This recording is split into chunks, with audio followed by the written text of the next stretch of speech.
Welcome to the Brain Warriors Way podcast. I'm Dr. Daniel Amen. And I'm Tana Amen. Here we teach you how to win the fight for your brain to defeat anxiety, depression, memory loss, ADHD, and addictions. The Brain Warriors Way podcast is brought to you by Amen Clinics, where we've transformed lives for 3 decades using brain SPECT imaging to better target treatment and natural ways to heal the brain. For more information, visit amenclinics.com. The Brain Warriors Way podcast is also brought to you by BrainMD, where we produce the highest quality nutraceutical products to support the health of your brain and body.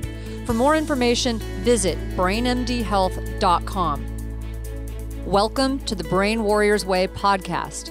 And stay tuned for a special code for a discount to Amen Clinics for a full evaluation, as well as any of our supplements at brainmdhealth.com. Welcome back, the Brain Warriors Way podcast. Because you're in a war for the health of your brain, you have to be armed, prepared, and aware. Armed, prepared, and sometimes and you aware. have to fight. And sometimes you have to fight. Which is okay with me. I'm reading a book. I know, I was so excited. It's not like you. By Tim Larkin called When Violence is the Answer. Most often it's not Well, he the says answer. it's rarely the answer. It's very rarely the answer. But when it is, it's the only answer. So it's on self-protection. But he said the biggest weapon you have for self-protection is the 3 pounds of fat between your ears. It's avoiding things. It's when things start to get heated, to apologize, to not have to really be the macho, right. I'm in charge. So he makes a big distinction between asocial violence and social significance. So like bullying would be like trying to gain social status or social significance. Those are the situations where he really emphasizes backing down, where he really emphasizes using your brain, because those are not things you need to get into a fight for. It's much better to walk away. Versus asocial violence, which is, quite honestly, there's no possible way to make sense of it. And those are situations where there is no way. Those are the differences. Where there is no way to diffuse it. Those are the situations where he's talking about your only option. So when I was attacked on the street when I was 15, that was an asocial situation. That was not something where I could have diffused it. In fact, I tried to. So that's not a situation where I could have diffused it, because this guy was not, this was an asocial behavior. That was a situation. Same as antisocial. Right, antisocial. So let's use that term because people understand it better.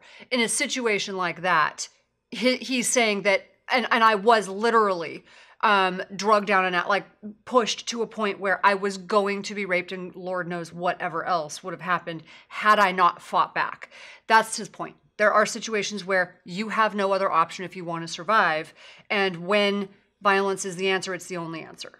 And then know how to do it. So it's a really good book. At some point we should get him on the podcast. I think it would be I've been telling you this for a long time, and you've been thinking I've been crazy. So I love this. Well, I try to use big brain God gave me to avoid those kinds of situations. But it's obviously not true. Always. And on the podcast we talked about how last year we were walking on Corona Del Mar Beach with our big white, sweet German Shepherd, and got attacked by 2 pit bulls. Who saw that coming? And the guy wouldn't get his dogs under control. So, totally different situation where, you're just like totally taken off guard, Well, today we are going to talk about the unhappiness epidemic, which is rampant. Before we do, I want to read a couple of reviews. Thank you for leaving the reviews. It's so much fun for us to read. My name is Yadira. I'm a nutritionist and personal trainer and massage therapist who is from Puerto Rico. I was so inspired for every episode to keep working on my practice. The Brain Warriors Way has helped me with my patients. Oh, wonderful. Thank you so much. And then this past week, we were at Saddleback Church. You and I spoke together. So much fun. On the Daniel Plan, which is the program to get the world healthy through churches and other religious organizations. And we had a number of people come up and tell us that they love listening to the podcast. That they listen to it while they walk, and it's really great. So we're grateful for you for sharing this time with us. Unhappiness just seems to be everywhere, even though there's a dozen books at least on how to be happy. And they correlated it in this one study with the amount of times kids were on the internet, playing computer games, on social media, texting, or watching TV. So the person who engaged the most with gadgets were actually the least happy. Yeah, it's an interesting, there's probably categories, I would assume. You got to ask yourself, though, what's going on with our kids in this society? Recently, I've heard of a couple of suicides with kids in high schools. One, a friend of ours, there was a suicide in their school. And then there was one here in Newport Beach at the school that my daughter went to.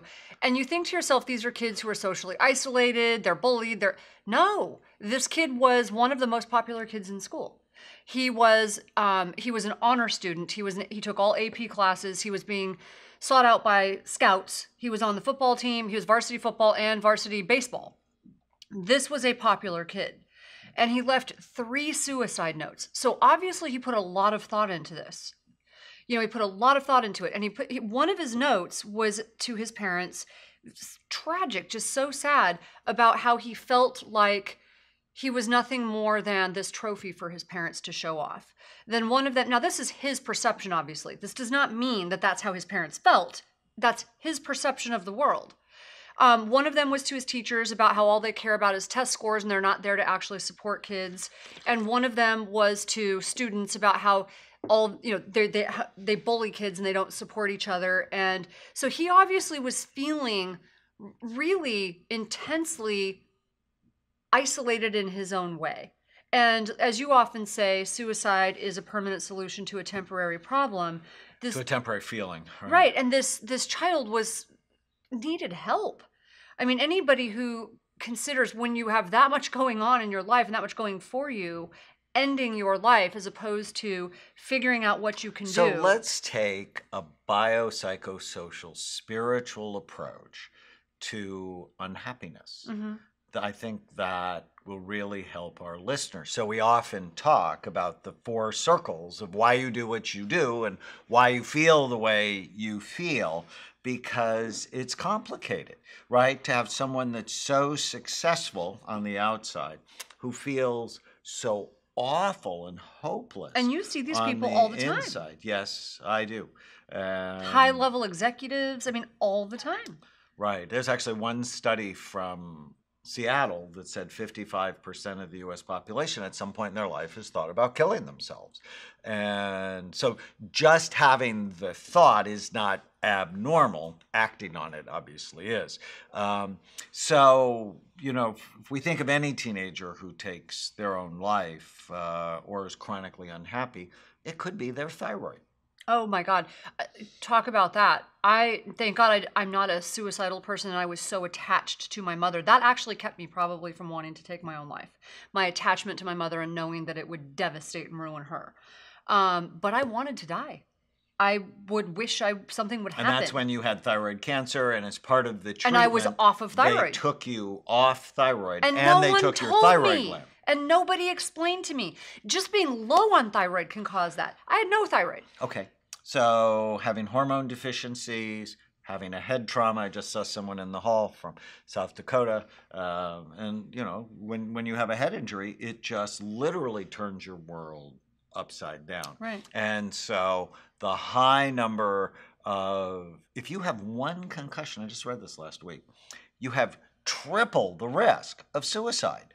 One concussion triples your risk of suicide. And I would strongly suggest, if you missed the podcast we did with Denny Salisbury, who was the veteran who had 12 concussions and was blown up, literally blown up, and watched his friends die in front of him in Iraq, right? Afghanistan.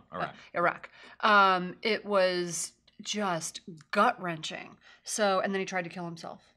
So thyroid, head trauma, infections, like Lyme disease can do it, or people have chronic fatigue syndrome, which I'm convinced is a viral infection.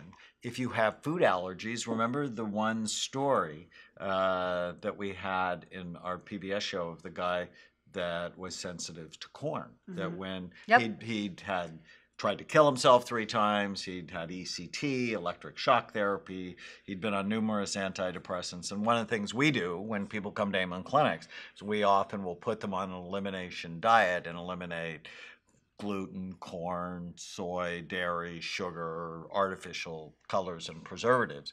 We figure out which one is causing the most problems. And he got so much better when we started to add one thing back at a time.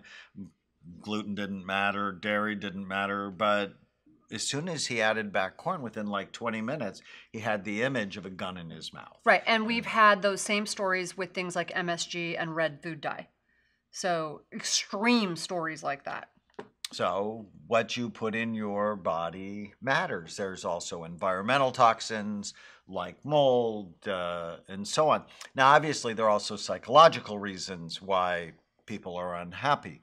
And in listening to some of the things you said this boy wrote, that he's probably filled with a lot of ants, a lot of automatic negative thoughts, which high achiever perfectionists like Chloe, if our daughter didn't have us as parents, she was headed that help us, that help you kill the ants. So the automatic negative thoughts that steal your mind, that totally.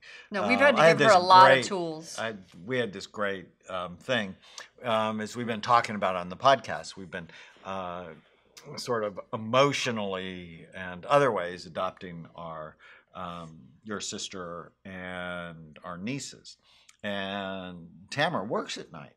And when Amelie, who's 8, wanted to go to, she couldn't go to bed during the week if mom wasn't there. She'd cry and get hysterical. I had that same situation when I was a kid. And all of that. And so I actually took Captain Snout in the Superpower Questions. And she and I had read this before. And we read it again, but with this anxiety moment in her head. And she had fortune-telling ants where she was predicting her mom wouldn't come home, and they had been in foster care, so she had some reason to believe that, and something bad would happen.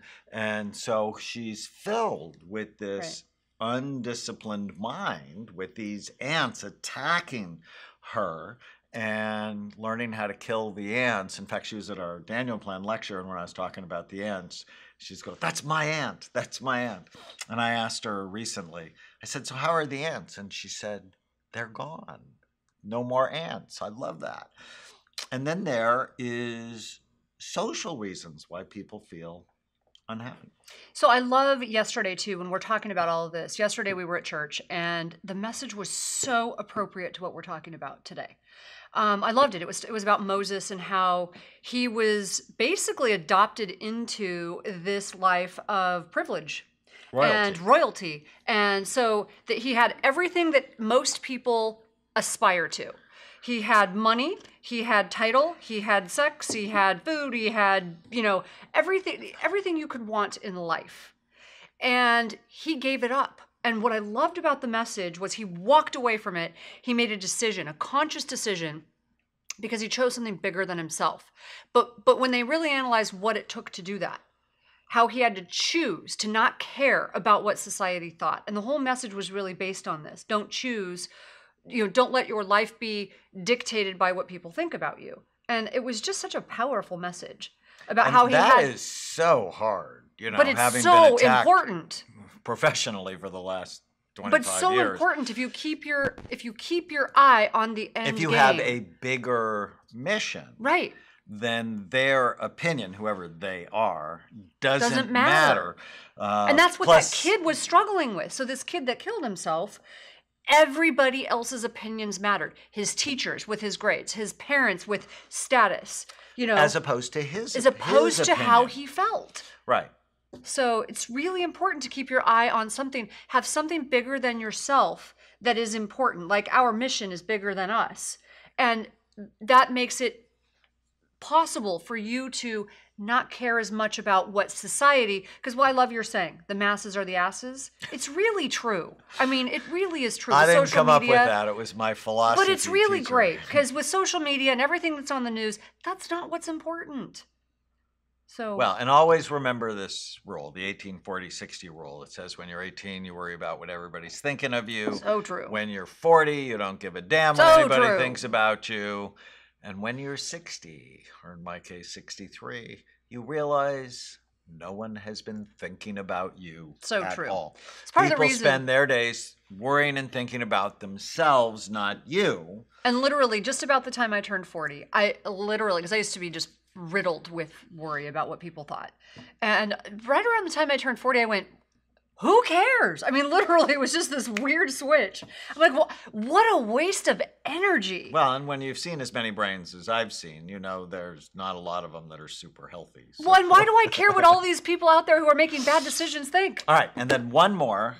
When you think about the unhappiness epidemic, is the spiritual circle, which is not just do you believe in God, but it's why do you care? Why are you on the planet? What is your deepest sense of meaning and purpose? And there's less of that now than ever. It's all about in the before. moment. It's the Kardashians. It's, And God is being taken out of everything. Right. But it's not just are you Christian for sure. It's what is your sense of purpose? Why do you believe you're on the planet? And why is the Did planet... you happen by random chance? I love a phrase that I heard you say a long time ago. Why is the world a better place because you breathe? And the reason I like that phrase is because why is the world a better place because you breathe? It really means what are you doing? It's an action phrase.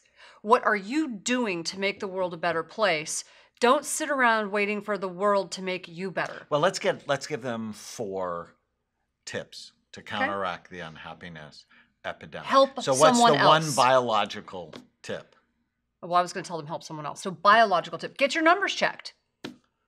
Get your important numbers checked. I think If your that's thyroid's great. off, if your testosterone is off, if your blood, and whatever it is, you need to know your numbers. Yeah, 'Cause and start vitamin walking. D, Because head-to-head against serotonin, against Zoloft, exercise is equally Right. effective. So start walking. Okay, psychological tip. go help someone else. Well, That's that's a social spiritual. tip. That's spiritual. It's a social tip. Okay, it could also be spiritual. But anyways, psychological, EMDR. So people have had trauma Yeah. in their past, EMDR, Oh, eye movement, you're not going to like desensitization, this and one, repression. but you need to go do karate. You need to go hit something. It's better than That's a therapy. biological I'm sorry. thing. No, it's doing something. Well, it kind of is because it's exercise, but it's also psychological. I always say it's better than therapy. It's awesome. It's just awesome. All right. Psychological tip. Whenever you feel mad, sad, nervous, or out of control, write down what you're thinking and ask yourself. And then go if hit it's something, true. but not a person. Hit a pad. Dear God. A social tip. Go help someone. Go help somebody else. A spiritual tip. Ask why you're on the planet and do something today. Do a random act of kindness. And socially, you need to surround yourself with people who have meaning and purpose in their lives. Yeah, but what if nobody does? Then find new friends. Stay with us.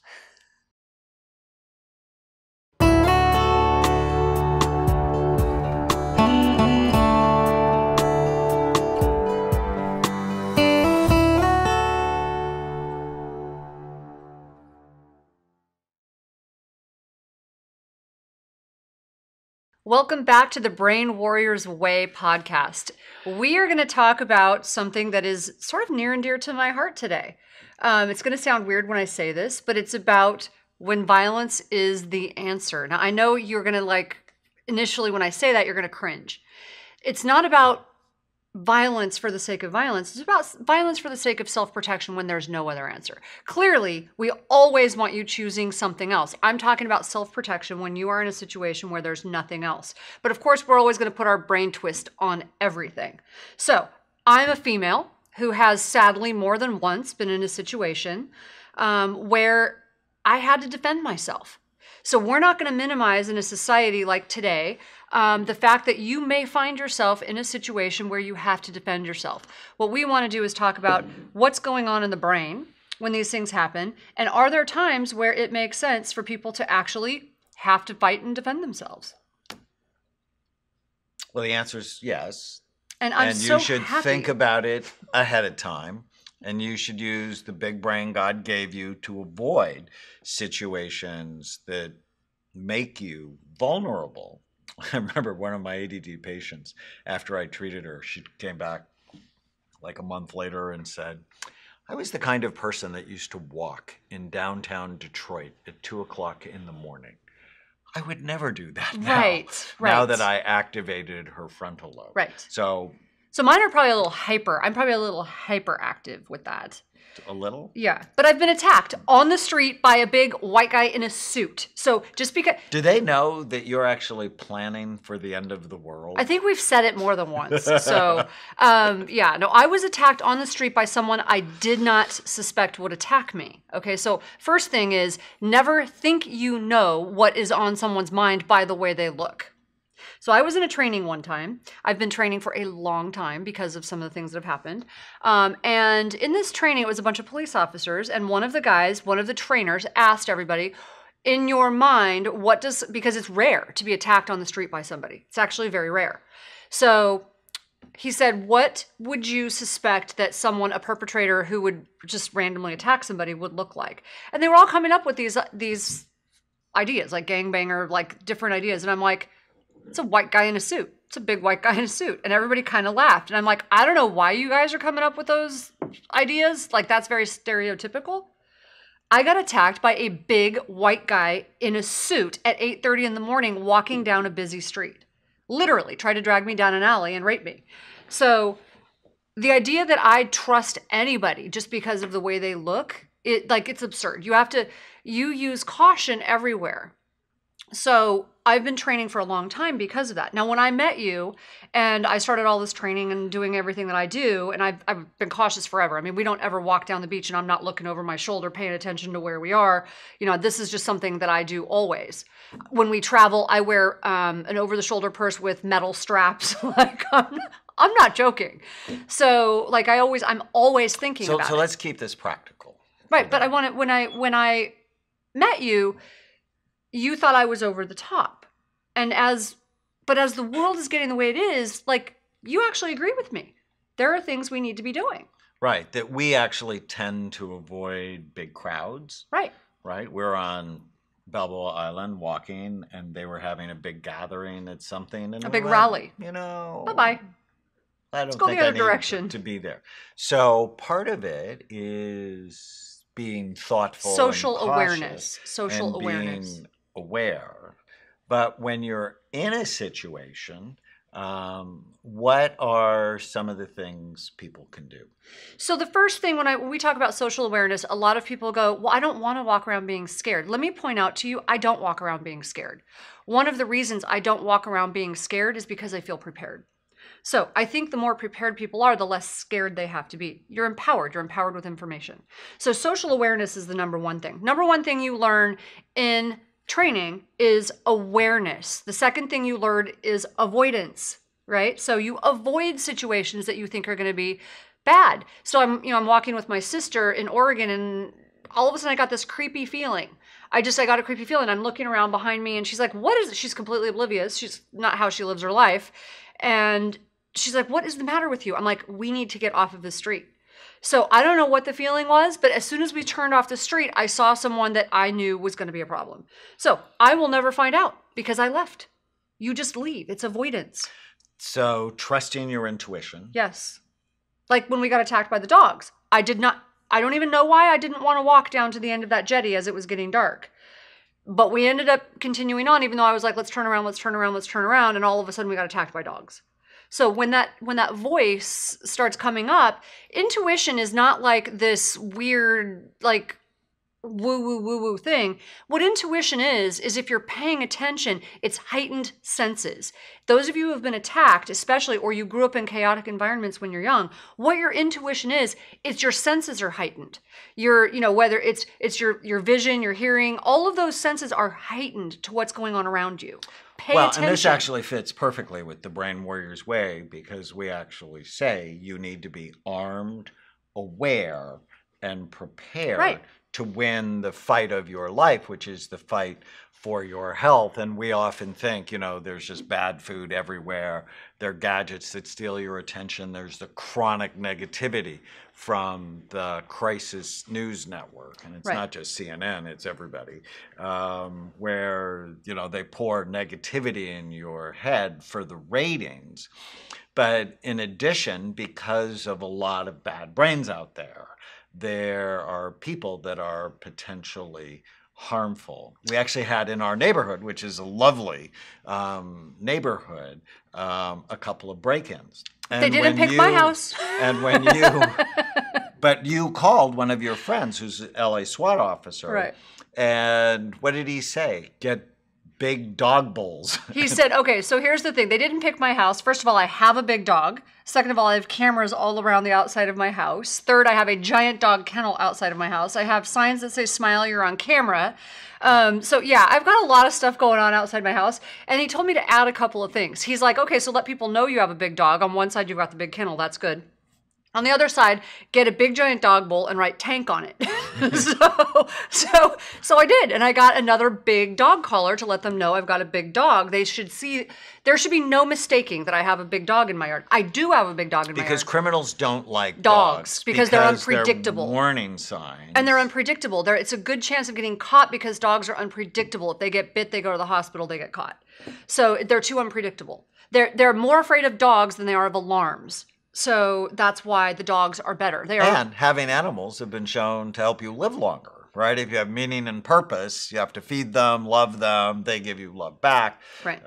So here are a few of my top tips. Okay, and I actually have videos on YouTube that are just about all of this stuff. But I keep a backpack in my car that has stuff in it in case my car breaks down somewhere that I don't want to be broken down.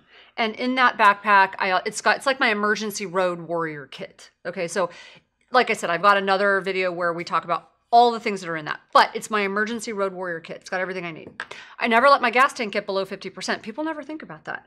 But if you're on the freeway and there's a massive accident, or like the weather that like last year where the weather was really bad, people were stuck for like 7 hours on the freeway. You don't want to be stuck in those situations, right? Whenever I go to a large event, I'm always aware of where I'm at, and I always pay attention to where the exits are. So, and notice, you think I spend the extra money on these events because I want to get better seats. It's not actually the reason. It's because I want to be close to exits I can get out quickly if I ever needed to. So that's the real reason, just in case you were wondering. Wow. Yeah, that's the real reason. And then I have emergency supplies at home that I would need in an emergency. So, yeah. So let's bring it back to the Brain Warriors Way.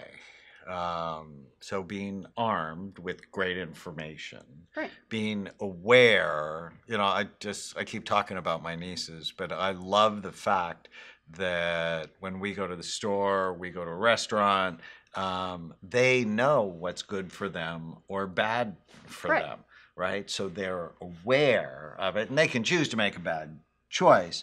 But last week, Alize, the teenager, ate like 4 cookies at the youth group she went to. And why do they have cookies at a youth group is they just hate the children, I suppose. Seriously, don't say that. They do.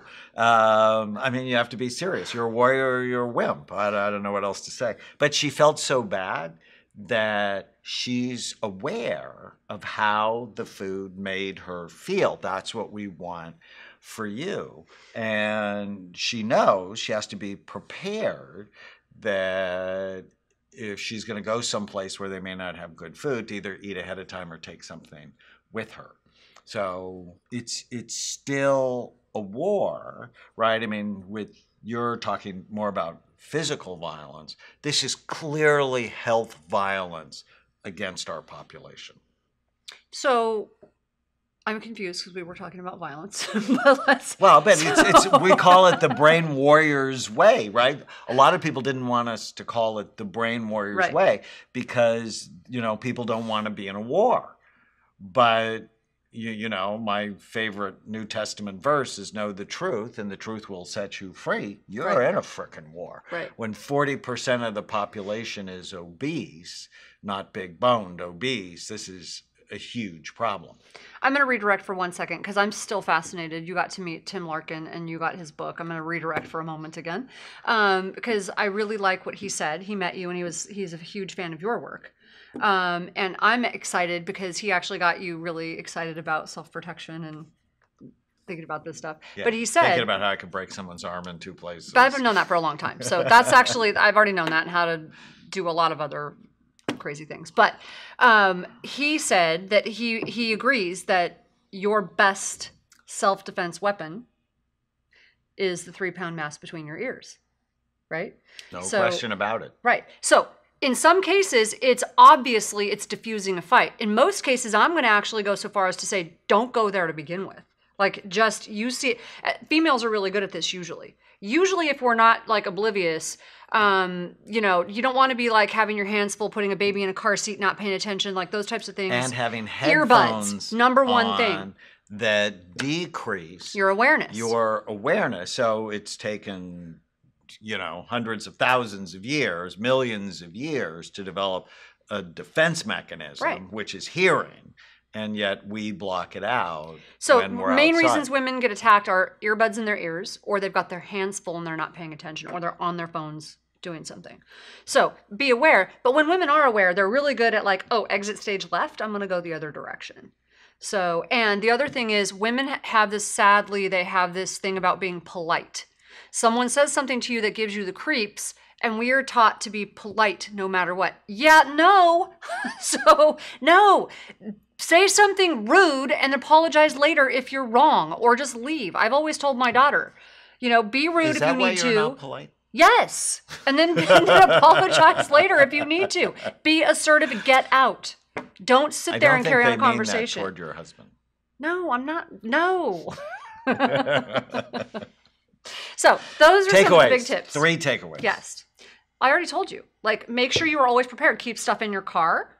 Keep stuff in your house that's emergency stuff. Always know where exits are. And be aware of your environment so that you know how to exit if you need to. And decrease your distractions. Yes. Stay with us.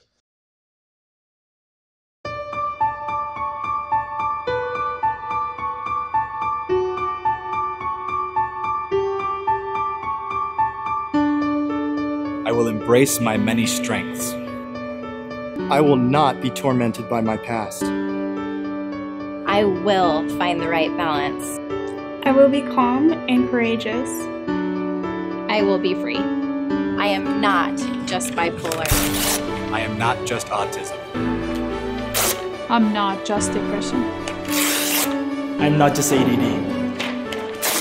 I am not just anxiety. I am not just OCD. I am not just PTSD.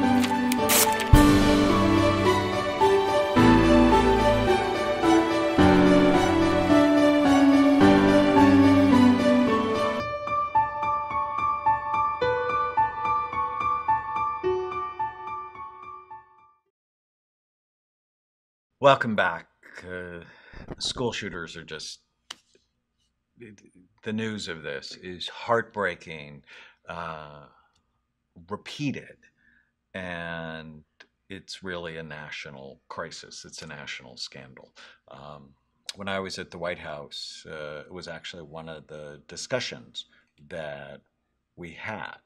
And why have we not solved this problem in the United States? And, part of it is gun laws, and part of it is mental health, how it's currently conducted. Wouldn't you say that, I mean, all the other laws and whatever, the fighting, and God knows what will happen, but mental health is a huge part of it. I mean, if you look around, because it's not just in the US, I mean, all over the world, you got people driving trucks into large crowds. You've got a guy in Japan who runs into a train station with a samurai sword and kills 25 people before someone can stop him. it's going on all over the place. What's going on? In the Well, States, and it's we guns. But talked about the unhappiness epidemic, and part of it is that people who are happy, connected, with healthy brains do not do this. I mean, this seems beyond that. This seems like spiritual bankruptcy or mental illness. As we I talk can't... about those four circles, it completely matters. I mean, recently, as we record this, there was the 19-year-old boy in Florida who gave off so many signs that he was a troubled person. In fact, he called the FBI and said he was looking for help. He warned them, even to the point where my mother just died. And so, and he had weapons. In my experience, the people he was living with knew he had weapons. When the stresses stack, sometimes they stack so much that people explode. Now, we've often talked about there are biological reasons, psychological reasons, social and spiritual. Now, sometimes there's just biological reasons. The video that I did about my nephew Andrew, who attacked a little girl on a baseball field, I mean, there were really no psychological, social, or spiritual reasons. He had a cyst in his brain that was occupying the space that's often involved. Right, and you hear violence. Stories about people having brain tumors. Sometimes it's biological. Sometimes it could just be psychological or just social. If you think of gang violence, that is really social violence. And sometimes people are so spiritually empty, bankrupt. But I think to really understand what happened, you have to look at all of the circles. Well, he clearly had a lot. His mother died.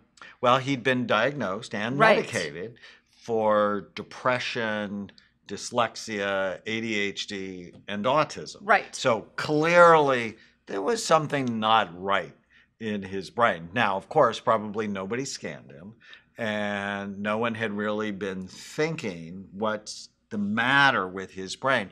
There's some suggestion he had fetal alcohol syndrome because of some of his facial features, and he was adopted. So that goes to the psychological and social circles for sure. But if you are poisoned while you're developing as a fetus, that's not going to predict good things for you. So clearly there's biological things. And many people who collect a lot of guns have a little OCD. They can't stop thinking about this thing. And it can be harmful if you're not emotionally balanced, per se. Same thing is true with the Las Vegas shooter. And there were signs who was also on medication. And there were signs. And I'm not opposed to medicine. I'm just opposed to the indiscriminate use of medicine where no one's ever looked at your brain and they're just throwing darts in the dark. Well, and Aurora, he'd been seeking out help. So this is, you know. Right. So when President Obama said, well, we need more mental health care, almost all of the shooters had received mental health care. We need mental health care in a new and different way, in a completely new and radically different way that actually involves looking at their brain and balancing their brain. Because as soon as someone sees their brain, the issue becomes medical and not moral. It's not because I'm a bad person I have this problem. It's because my brain is hurt. Our friends from Hong Kong, when I scanned their boy, he was a teenager and he was having trouble in school, his mother had a really hard birth with him. And you could actually see the damage from the birth trauma on his scan at 17. And he said to the mom, he said, it's not me, it's what happened. But to that me. kid had really struggled up until that point. I mean, like, But had a he'd lot. really- And in their society, to struggle the way he did was stigmatizing. Shameful, yes. You dishonor your family. It's like a terrible thing, especially in their right. socioeconomic bracket. So in understanding this boy, there are clear brain issues going on. But there are a lot of psychological issues going on. He was adopted. Being adopted it affects everybody. who's Now we're back adopted. to We're back to Right. the idea of trying to understand why these school shootings happen. And look, But- so many of us have a hard time not only understanding but wanting to understand. Before I met you, I wouldn't have wanted to understand, quite frankly. I just wouldn't have. You have turned my world Yes, upside that down. is true. No, you've turned my world upside down. It is annoying sometimes because it's easier to you need someone to blame. You need someone to pin it on. You need someone. That's the easy answer. It is. The easy answer is you're bad. You have complete control over your behavior. We should kill you. That's the easy answer. The harder answer is why. Why did that happen? And look, I still struggle.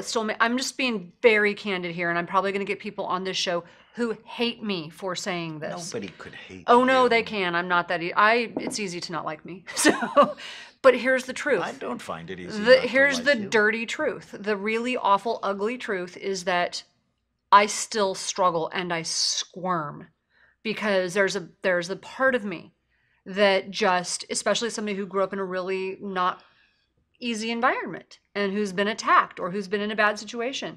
There's a part of me that just wants to lash out and, want blood for that crime. And then there's the other side of me who now is educated and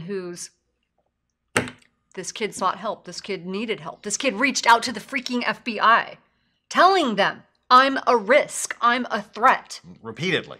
And so Yeah, no, society. that's not society fair. let everybody down in this situation. But just thinking about the psychological vulnerabilities from being adopted to obviously having a lot of negative. Well, and he thoughts. was devastated when his mother died. So he was So unstable. His father died when he was 10, I think, of a heart attack, or maybe he was 5. I think he was 5, of a heart attack in front of him, which is clearly traumatic for a child. So if you look at the traumas in his life, they are many. And then socially, he was isolated. And he joined ROTC. So he's getting social connection through violence, right? He was learning how to be a warrior. And, we can just conjecture, but it's probably true, he's spiritually bankrupt. And when you put all of those factors together, the massive loss, the massive social disconnection, the troubled brain, it's a prescription for disaster. Sometimes people can overcome if they're only struggling in one of the circles, but if you've got 3 or 4 of them, probably not. And almost all of the violent people I've seen, that they have multiple areas. Right. Except the ones that have these cysts. Right. Cysters or tumors Right. Or they have strokes in the wrong place. That's why you have to protect your brain. If you don't protect the developing brain, we are at more risk. And the level of toxins in our society, I think it really matters to it. So why is the incidence of ADD, why is the incidence of autism, why is the incidence of school shootings all gone up? And it's in large part because of the vulnerabilities in all 4 of those circles. So I don't think we can talk about this without talking about the effect it's having on kids in school who are now scared and parents who are now scared.